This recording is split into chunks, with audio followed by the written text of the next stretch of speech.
Hello and welcome to Spirit Pig. This is the show that explores how to live a fulfilled life. I'm Duncan CJ, and today I'm speaking with Sean Stephenson, aka the 3-foot giant. When Sean was born, doctors predicted he would die within 24 hours because of a rare disorder that stunted his growth and caused his bones to be extremely fragile and prone to damage. But by the time he was 18, he had broken more than 200 bones in his body, and simple things like sneezing could result in fractured collarbone, broken ribs. And so despite these huge challenges, he decided that he wasn't just going to survive, he was going to have an absolutely remarkable life. And since then, he has just gone on and inspired millions and millions of people around the globe. He's worked and inspired like President Clinton, Richard Branson, His Holiness, the 14th Dalai Lama, and has appeared on the Oprah Winfrey Show. The Biography Channel did a massive 1 hour feature on his life, and he's spoken at countless countries around the globe and around the world. So, yeah, God, and you've written, I don't even know how many, 4, 5, 6 books, and done masses and masses of other cool stuff. So, Sean, it is an absolute pleasure. Thank you so much for speaking to me today. Thank you for having me. Now, I liked the way you started. You did a fantastic TEDx talk, and you started it with this really powerful point. With like your number one, sort of one big lesson was never believe a prediction that doesn't empower you. Could you maybe just elaborate on that? Well, it's actually drummed up a lot of upset in people, which is interesting. This concept that you're going to be given a lot of labels in your life throughout the course of your life. You're going to be given labels that are empowering, and you're going to be given labels that are disempowering. And the reason why my mentality has always been never believe a prediction that doesn't empower you is because if you're given the prognosis of death, let's say, early in your life, what good does it serve you to believe that? Because if you are going to die, then just believing you're going to die is only going to accelerate the process as well as pull down your spirits. If you are going to die, but you don't want to believe that, you have a fork in the road. Maybe you end up dying, but you go out feeling strong and like you did your best. Or you actually recover, and your will and your imagination and your determination actually cause a bend in what everybody thought you were going to be headed for. And now you're on a new trajectory because of that attitude, because of refusing to believe that negative prediction. You survive now. All the analysts, all the doctors, and the experts say it was a, quote, miracle. It was spontaneous. And meanwhile, it's because you didn't believe that negative prediction. And it upsets people because ever since I said that on that TED Talk, I've read thousands of comments from people around the world saying, that's ridiculous. You have to believe negative predictions or your life can go in all kinds of crazy directions. And my mentality is, no, you don't. If somebody says this business is not going to work, your body's not going to survive, this relationship can't work. Like when you start believing in other people's fears, it becomes so difficult to navigate your own life. I mean, I really believe that it's hard enough to navigate your own fears. You cannot let into your mind other people's, because then you're just going to be bombarded with the world's fears, and that's going to stop you from going after what you want. Exhausting as well. Yeah, you're like you said. There's It enough going on is. in our heads anyway. Like let alone taking in from every sort of direction. Why why is pity, in your opinion, one of the most dangerous things around? Well, when we feel sorry for ourselves, which is what we call pity, we have no access to our personal power. We start to seek um, people's connection, but in a way that they're really not building us up. They're almost patting us on the head. Like, they're there, it's going to be okay. And that form of attention, while it might feel better than no attention, is actually more damaging than no attention because it's allowing people to put you into a box that says you're not going to amount to much. You're not going to survive. You're not going to succeed. So therefore, I'm going to feel sorry for you um, so that you continue to perpetuate that cycle. And my mentality is pity is very addictive because it feels like connection. It feels like a form of a bond with somebody. Like, oh, they're feeling sorry for me right now. They're paying attention to me. They care about me. But it's actually it's like shackles that weigh you down that may be comfortable. They're fuzzy, but you're staked to the ground. Mm. And like I didn't mention in the introduction, but I mean, you're like a doctor, you're a therapist, you've worked with thousands and thousands of people. Like, what? It's just a question that's just come to my head just when you're saying that. Like, what are some of the biggest, I don't know, self-sabotaging things, or what's like a recurring theme that you see coming up again and again and again that we're all doing necessarily, like we're all like, shooting ourselves in the foot and and stopping us from living our best sort of life. Yeah. Um, One of them that I see a lot because I work with a lot of entrepreneurs that are successful in one area of their life. Maybe they made a lot of money. Um, what they oftentimes will do is they will pour all of their attention into one area and neglect the others. That's a form of self sabotage because let's say we can boil all of life into three categories: health, wealth, and relationships. And when I say relationships, I mean romantic, family, friend, coworkers, and even our connection to a spiritual element if we have one. That's a relationship. We have health, we have the mind, body, and with our wealth, we have our cash flow, our investments, our debts, everything going on with the money side and the career side. And what people will do oftentimes is they will gravitate towards what they get success on.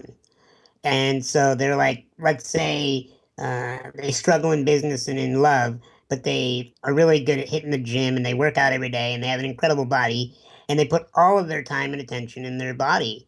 But meanwhile, they're lonely. And so after they go to the gym and they build up bigger muscles, they drink themselves to sleep because they're lonely and they have no one to love and no one to love them. And so some of the self sabotage is pouring all of your attention and energy into one bucket as opposed to making sure that you're working on all of them. Another self sabotage pattern that I see, um, and I heard about this from another speaker. I can't recall his name right now, but I loved the concept. It's not mine, but uh, it's about the amount of gravity in your life, meaning, the smaller a planet is, the less gravity it has. That's why on the moon they can jump up and down easier than they can here on Earth because it's a smaller planet. And if you think about your life as a planet, as you take on more responsibilities, maybe you become a father, maybe start a business with employees, maybe you become famous. As you grow the size of your planet, your gravity is going to increase. And therefore, it's going to be harder to jump. It's going to be harder to run. It's going to be harder to walk. It's going to be harder to stand up. And that's not fun at first, especially if you haven't built up the muscle strength in your life to do those things. And switching out of the metaphor into the reality of it is people will become successful. They'll make a bunch of money, or they'll get a bunch of fame, or they'll have a family, and then they'll start freaking out that what if I can't sustain this? What if I can't maintain a level of success that people are expecting from me? And if their fears start creeping in and their doubts that they're not going to make it at continuing at that level, then what they do is their brain goes, "Hey, path of least resistance. Let's screw this up so that the size of our planet shrinks. So let's get in more fights with our partners so that they leave us. Let's let's spend a bunch of money unwisely in our business so that we don't have um, the capital to keep our doors open. Let's do whatever it is that we can shrink back the size of our planet, shrink back our obligations, shrink down our responsibilities, shrink down people's expectations of us. And so then it feels good again. We feel like we can breathe again because less eyes are on us, less responsibility is called upon us. And so we think, oh, that's so great. I'm back to a small planet. I can jump easier and run easier, but at your own expense. And so a self-sabotage pattern I see a lot, and I see it in my own life still to this day, is when things start to go well, it's very easy to start to freak out because the pressure increases, the gravity goes up, and you have to be prepared for that. And there are certain things you can do to get ready for the gravity. You can work out your muscles because you know it's going to be harder. It's like when those athletes wear weighted vests when they're working out, or they put those heavy donuts on the baseball bat and then they swing over and over, or they throw a medicine ball with their in basketball because then that's heavier than the actual ball. And they're preparing for the future. They're they're training the muscles to say, look, this is going to get more intense. You better be ready. So then when it finally does get intense, you know how to handle it because you trained for it. Yeah. And that's a lot of what I see in the self-sabotage category. Do you find that because I mean, are so many of the self-sabotage things, are so many of them done almost unconsciously? Like, a lot of us don't even realize we're doing it until it's already halfway down the process. We suddenly realize, oh god, I keep on getting into the same bad relationship or the same toxic work environment, and actually we don't all have enough consciousness, realization to actually realize in the process until it's too late. Is that a big problem? Well, absolutely. I think that almost all self-sabotage is unconscious. I don't think anybody consciously says, "Hey, I want to go bankrupt. Sure. Hey, I'd like a messy divorce. I'd like, I don't think unless you have some kind of masochistic tendencies, that anybody wants to consciously hurt themselves or others. Um, with that said, the best way to avoid unconscious sabotage is to live as conscious as possible, Mm. is to pay attention to your actions, pay attention to your words, pay attention to your behaviors. Keep constant tabs on yourself. Uh, I was thinking yesterday about this concept of how the ego runs the show the moment you think the ego isn't running the show. When you know the ego is running the show, you have control over it. When you know that the ego is ready and raring to go, and that you need to be aware of that and run your life from your heart or your spirit or whatever word makes you feel comfortable, but whatever that is, which is not the ego, when you're able to consciously make that decision, then the ego has to live at bay. It has to stay at bay. And whereas if you just say, "Oh no, okay, I'm just gonna go through the motions. I'm not gonna self audit. I'm not gonna observe myself. I'm just gonna just go with this," and you let the ego take over, and you tell yourself, "I don't have an ego." That's when it becomes the worst. Everybody's got the ego. I mean, even the people that write and talk about how you don't want to act and live from your ego, they deal with it the most, probably. Yeah. And like, touching on that awareness, I mean, like, you think that insecurity is something that never really completely goes away, do you? But like, Yeah. but when we realize what it is, then that's, half the battle. If we realize what it is, then we can stay ahead of it. We can, surround ourselves with the right people, the right environments. And is that key? Just realizing, hey, Yeah, I mean, absolutely. So, insecurity, in my opinion, and from my research, is that feeling that you're not enough. And when you don't feel like you're enough, I'm not tall enough, I'm not smart enough, I'm not wealthy enough, I'm not attractive enough, I'm not powerful enough, confident enough. Whenever you feel like you're not enough, then you start to go down in a downward spiral. And your decisions and your choices and your belief systems, everything starts to swirl around that I'm not enough. And that's the root of the insecurity. And so what I've found is that, because I went on a long journey to figure out how to get rid of insecurity. How do we um, How do we banish it pull it like out once and of for all? us? Right. How do we kill it, extract it, right? Thinking like a guy, how do we assassinate this? Um, whereas I found that you can't. You can't get rid of insecurity. All you can do, and you already alluded to it, is you can stay ahead of it. Yeah. You can keep it dormant. And the way you keep it dormant is through great self care.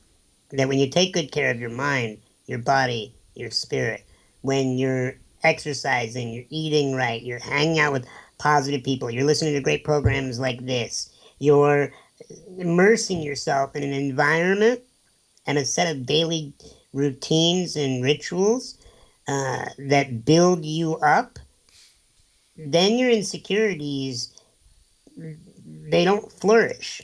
They don't run. They don't surface to run the show. Yeah. And that's just how I've seen it. If I could find something else that would be better than that, I would be talking about it.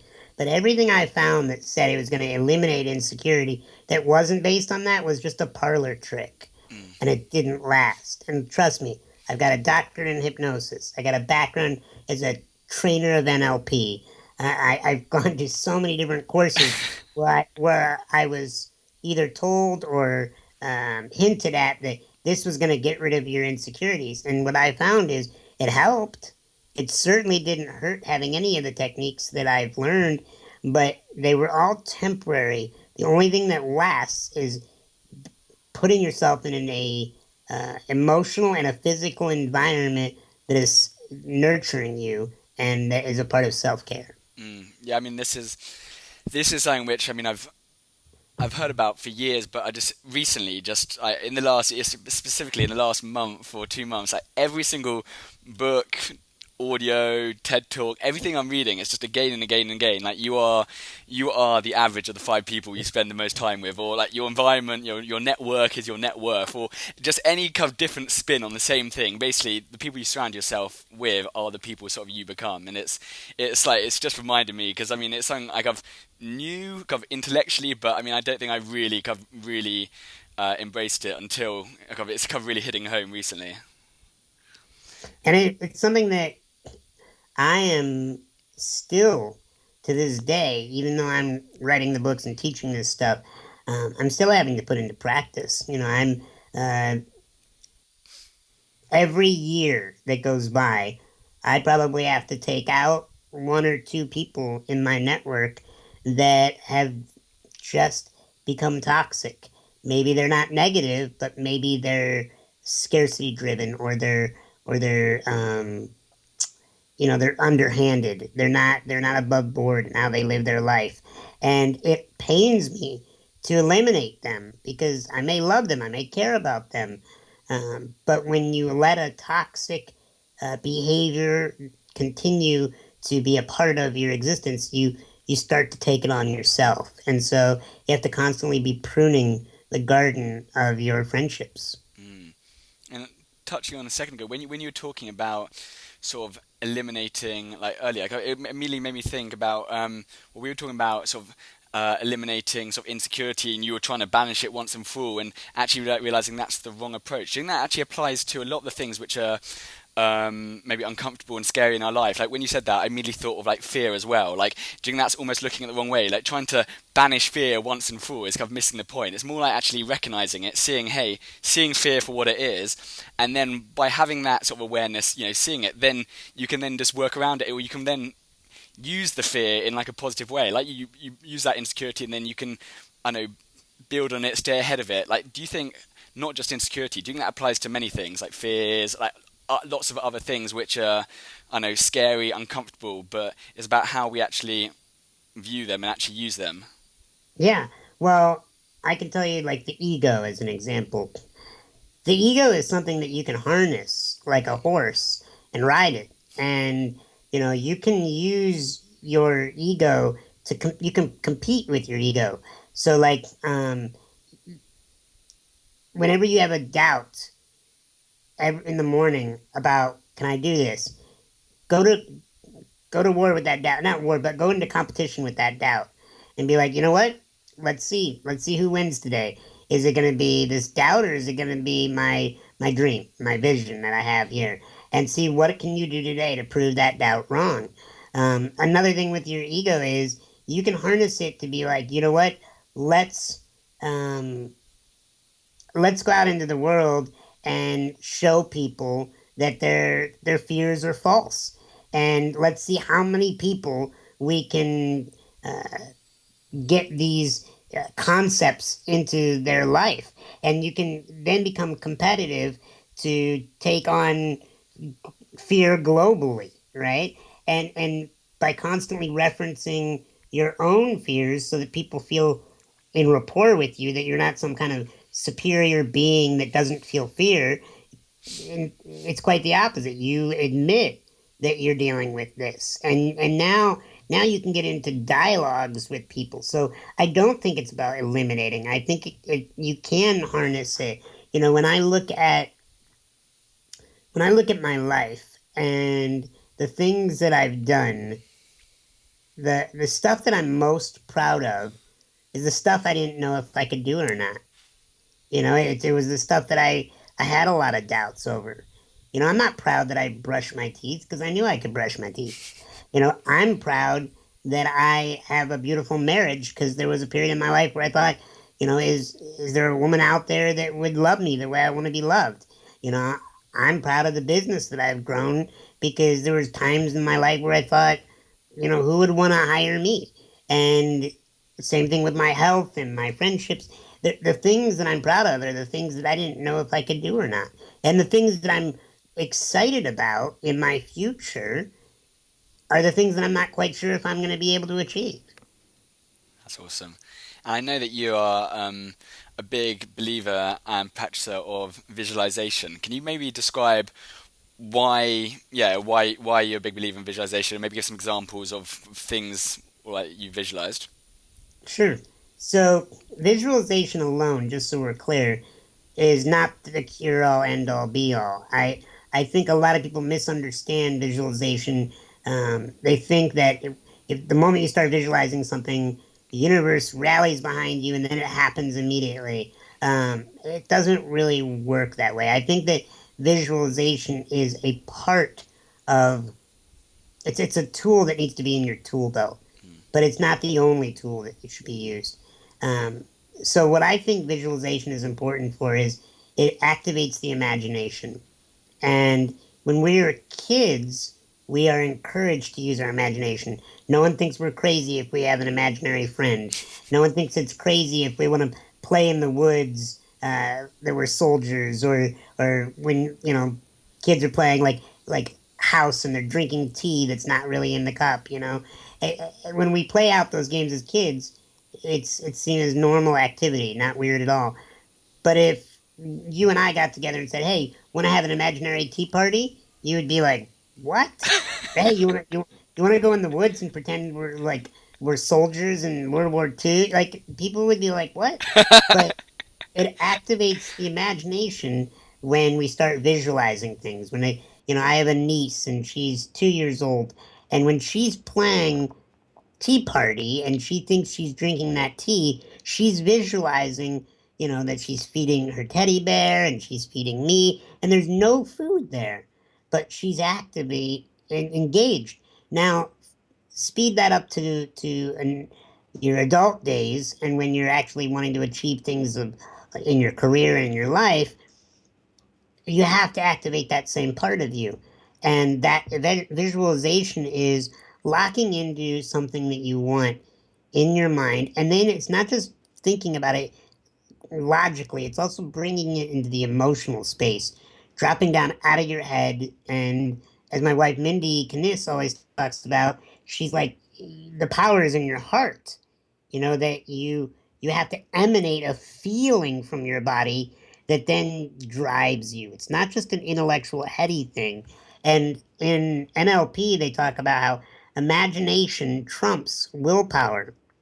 That if you and I go into a goal and you don't see it, feel it, believe it, but you work hard on it, and I see it, feel it, believe it, and I work half as hard as you, uh, you'll quit at some point and I'll keep going because that imagination, that inner image, as Dr. Maxwell Maltz Psycho Cybernetics talks about, that inner image drives us. And it's also why you see if somebody thinks of themselves as like the little chubby kid, and now they're like 45 years old, and they're like, I'm always going to be the little chubby kid, then it doesn't matter how much weight they lose. Internally, they still feel like that chubby kid, and it's only a matter of time that they're going to want to prove that that's who they are. So they'll fall off the diet, they'll just slowly stop exercising, and then they're back to gaining the weight and think, see, I knew it, I'm the chubby kid. Mm. And that's because the human brain is equipped with a right machine. We want to be right.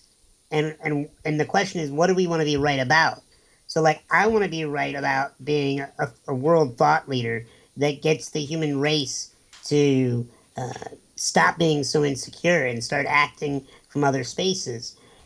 And so therefore I take actions and I see that and I work on it. And when I get down and out, I have to remind myself, no, you're a world thought leader. Get back up. The world needs you. And that imagination has to be sparked because willpower is not enough on its own. It burns out. Willpower has a short half-life. And if you try to will yourself into something, you'll get explosive energy, but it won't be long lasting, a clean burn. Yeah, absolutely. And I mean, you touched on it just then. I mean, I was going to say about a little bit about like legacy and like what kind of mark you want to leave on humanity. But like, yeah, what is your legacy going to be? Well, I love what the late Wayne Dyer said. I don't care if you remember me. I care that you remember what I taught. And what well, he was probably a lot more wise when he said that than I am, because I kind of do want you to remember me. But That's the ego coming through again. yeah, it is. It is. That's 2016. Get rid of it. Exactly. Exactly. Come back to me in a few years. We'll see if I care anymore. But really, ultimately, what I'd love my legacy to be is that Sean Stephenson was the individual that rid the world of insecurity. I want to be the Jonas Salk is. He created the polio vaccine that wiped the majority of polio off the planet, and I'd like to be known as the guy that came up with a vaccine for insecurity. That people look back on the human race just kind of like we do about bloodletting when they used to think, oh, you're sick, you need to be cut and let blood out. It's bad. And now we think that's ridiculous.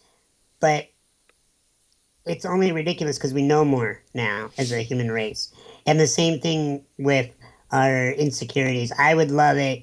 Let's say we'll go out 80 years into the future and people look back and they're like, little children are talking to their parents saying, is it true people actually committed suicide? Is it true that people actually had eating disorders? Is it true? And all the self driven ills of the world that can be stopped or dramatically decreased that they do because I started a movement that said you are in control of your reality based on what you put your attention on. Great answer. What does a fulfilled life mean to you? For me personally, it means that I had a lot of fun. I find that if I'm not having fun, I don't want to play. Uh, I don't want to even get involved with something if I can't see an angle on it that could be fun. And if I get to live out a life that is just filled with tons of different fun moments, and specifically fun moments that cause growth and contribution, where I feel like I grew as a person, I evolved as well as I gave back. That is tremendously fulfilling when you know that you created something that made somebody else's life run a little bit easier or more effortless, and help them reduce suffering. That that feeling is incredible. And what is one thing all our listeners can do today that will have a massive positive effect on their lives?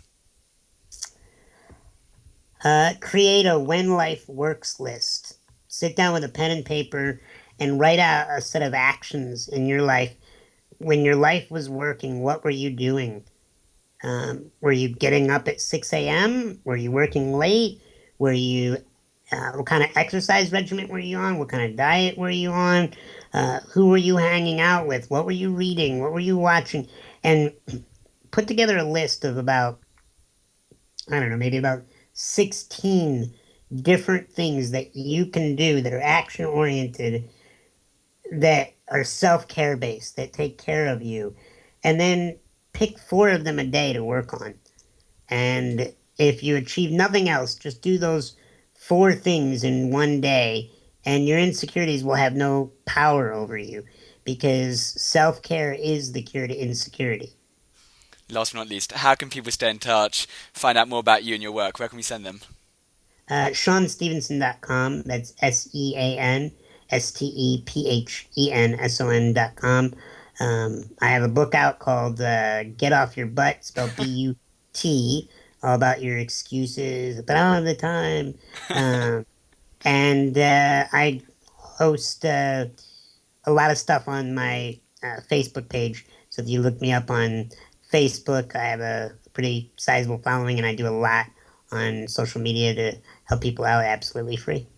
Sean, thank you so much for today. I really, really, it's been absolutely fascinating.